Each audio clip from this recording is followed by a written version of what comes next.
Shirkan jaraa'id ay qabteen qaar ka mid ah xildhibaanada golaha deegaanka ee degmada Laascaanood ayaa waxay mooshin ka dhan ah maayirka u soo gudbiyeen xafiiska maayirka degmada Laascaanood waxaana warqadda ay ku saxeexan yihiin xildhibaanadaasi ay sheegeen inay u gudbiyeen barasaabka gobolka Sool iyo sidoo kale wasaaradda arrimaha gudaha maayir ku-xigeenka degmada Laascaanood Raxmaan Cashuur Warsame oo ka mid ah xildhibaanada mooshinka soo gudbiyay ayaa isagu la hadlay warbaahinta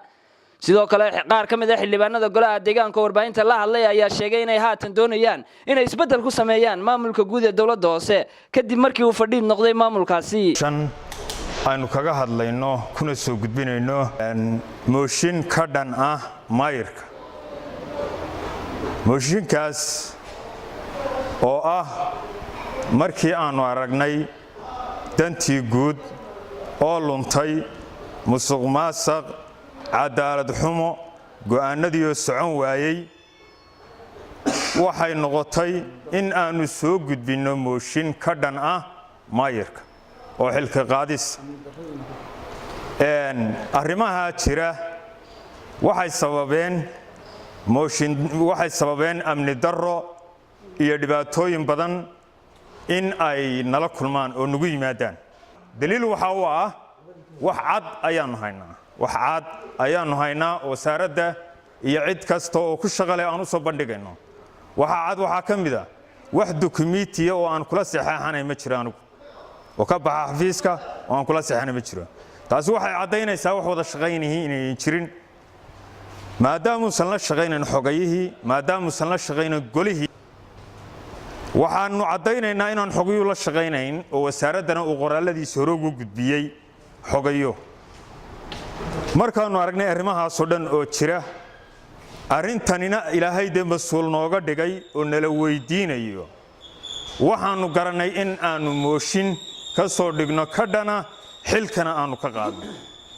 wasaaradda waxaanu ka codsanaynaa arrintaa iyadaahi waa arrin naga go'an arrinkaa waxaanu doonaynaa wasaaraddu sida ugu dhaqsiyaha badan inay noogu qabato saaka waxaan soo gudbinay oo maayirkana u geynay hadda ka horna uu maayirku sheegay in wax mooshin soo gaadhin mooshin ka dhan ah in lagaga qaado xilka duqa degmada Laascaanood tirada kale mooshinka waxa soo gudbin jiray horeyba say u ahayd 7 xildhibaan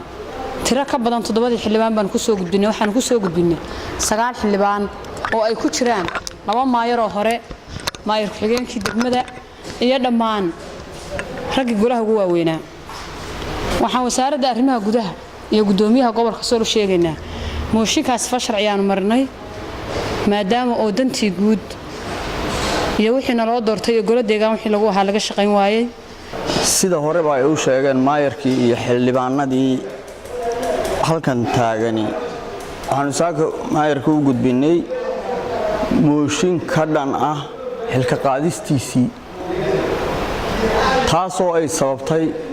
inuu gudan waayay waajibkii maayarka loo doortay inuu dhinac ka maray sharcigii iyo xeerkii iyo dastuurkii loogu talagalay dalka inuu keenay inaan waxba fulin taasoo dhalisay in amni darro ka dhacdo sida dhulka oo kale sidii uu maayarku u ahaa 1 sano iyo 8 bilood waa kan hadda maayar xigeenkii golaha deegaanka degmada Laascaanood sanadii 8 bilood sanadii 9 bilood buu xilka hayay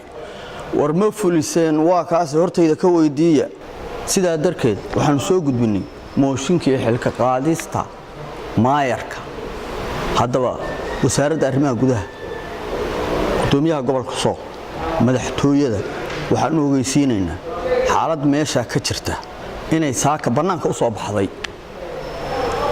wasiirka arrimaha gudaha mooshinkana hore looma keenin buu yiri waanu keenay waa la talinay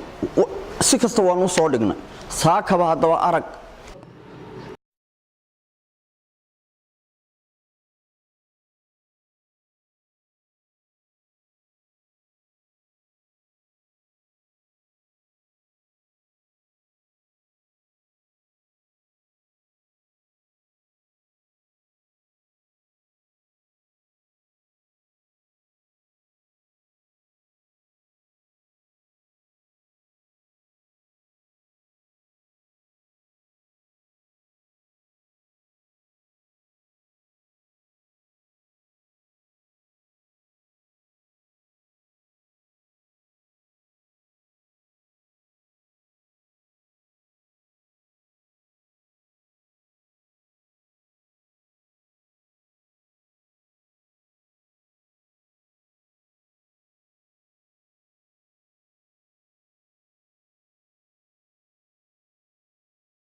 سمير سعيد بلا بلشة TV لا سعنود.